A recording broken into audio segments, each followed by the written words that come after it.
Welcome to electronic vocational. अज की इस वीडियो च आपां टॉपिक करांगे वाट मीटर। वाट हुंदे हैं साडे पावर दे यूनिट, मीटर मापन वाला। इट मीनस ये अजिहा मीटर है जिहड़ा किसी भी सर्किट की पावर नूं मैजर करता है। पावर का फॉर्मूला हुंदा है V into I। Voltage measure करने लई वोल्ट मीटर आंदे हैं, करंट मैजर करने लई एम मीटर आंदे हैं। लेकिन अगर असी पावर चाहते हैं, इन्होंने दोनों मल्टीप्लाई करना चाहते हैं, तो साडे कोल जिहड़ा मीटर है वो हैगा वाट मीटर। सब तो पहला आपां इसकी डेफिनेशन करांगे।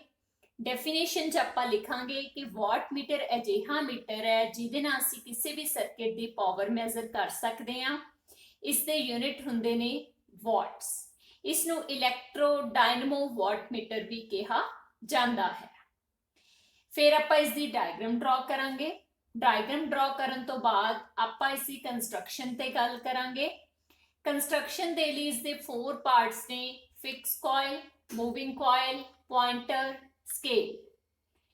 इस टॉपिक नूं समझना ईजी होएगा अगर तुसी लास्ट वीडियो जो एनर्जी मीटर दी सी वो पहलां देखोगे, क्योंकि काफ़ी सारियां चीज़ां इस विच एनर्जी मीटर ना मैच करदियां ने। सो तुसी इसनूं फिर ईजिली समझ सकते हो। हुण आपां फर्स्ट पार्ट की गल करते हैं, फिक्स कॉइल।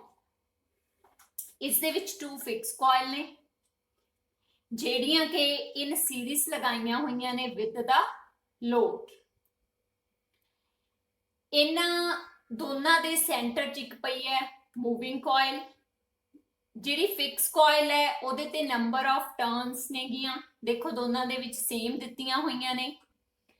लोड करंट नाल, लोड दे नाल इनू सीरीज लगाया होया है, जिहड़ा इस दे विच करंट फ्लो करदा है उहदे करके इनू करंट कॉइल भी कहा जांदा है। सीरीज च लग्या होया है, इसे करके करंट फ्लो करेगा, उस करंट करके ये फिक्स कॉइल्स नू करंट कॉइल भी कहा जांदा है। नेक्स्ट है मूविंग कॉइल। मूविंग कॉइल दोनों फिक्स कॉइल के सेंटर च रखी हुई है। सेंटर च रखी हुई है, इहदे ते नंबर ऑफ टर्न्स काफ़ी ज़्यादा ने। जिहड़ी ये मूविंग कॉइल है ये इन पैरेलल शंट लगाई हुई है विद द सप्लाई वोल्टेज। इसे करके इसनू प्रैशर कॉइल भी कहा जाता है। इस moving coil they series which एक रजिस्टर लगाई हुई है, हाई रजिस्टर। ये सिर्फ इसके करंट नू लिमिट करती है, कंट्रोल करती है, इसकी प्रोटेक्शन दे लई लगाई हुई है। थर्ड हैगा पॉइंटर। जिहड़ा पॉइंटर है पतला अलमीनियम का बनिया हुआ है। यह मूविंग कॉइल नाल अटैच किया हुंदा है। जिहड़ी मूविंग कॉइल है वो शाफ्ट नाल लगी हुई है, इहदे उपर एक पॉइंटर लग्या हुआ है।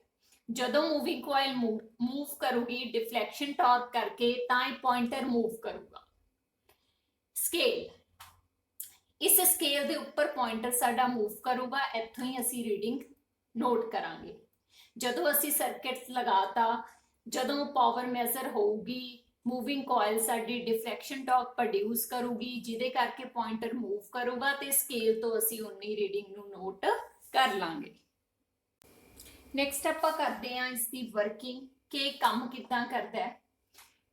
जदों असी सप्लाई दे नाल इसनूं कनैक्शन देता तो साडी फिक्स कॉइल दे विच जो करंट आएगा वो लोड दे करंट, लाइन करंट दे डायरैक्टली प्रपोर्शनल होएगा।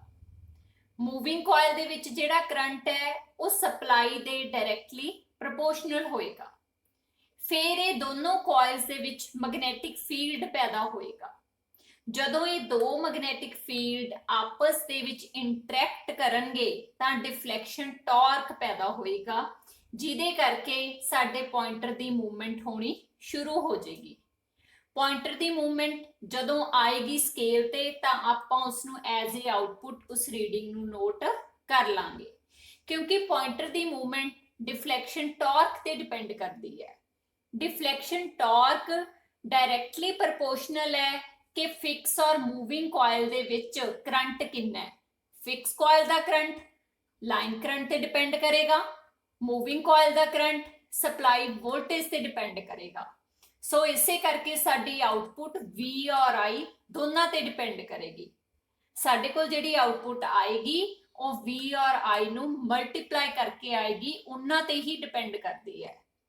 ਇਹ ਜਿਹੜੀਆਂ ਸਾਡੀਆਂ ਕੋਇਲਸ ਨੇ ਇਲੈਕਟ੍ਰੋਮੈਗਨੈਟਸ ਨੇ, ਕਿਉਂਕਿ ਇਹਨਾਂ ਦੇ ਉੱਪਰ ਇੱਕ ਤਾਰ ਲਿਪਟੀ ਹੋਈ ਹੈ, ਉਸ ਤਾਰ ਨੂੰ ਕਰੰਟ ਜਾ ਰਿਹਾ ਹੈ। ਫਿਕਸ ਕੋਇਲ ਨੂੰ ਕਰੰਟ ਜਾ ਰਿਹਾ ਹੈ ਲੋਡ ਤੋਂ, ਮੂਵਿੰਗ ਕੋਇਲ ਨੂੰ ਕਰੰਟ ਜਾ ਰਿਹਾ ਹੈ ਸਪਲਾਈ ਤੋਂ।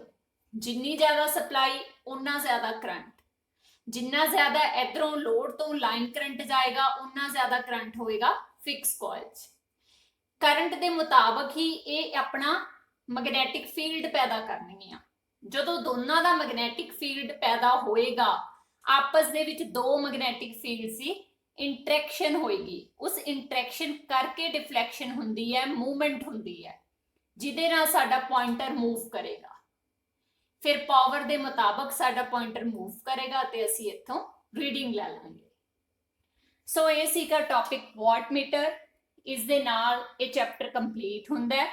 ਨੈਕਸਟ ਵੀਡੀਓ ਵਿੱਚ ਨੈਕਸਟ ਟੌਪਿਕ ਨੂੰ ਸਟਾਰਟ ਕਰਾਂਗੇ। Thank you.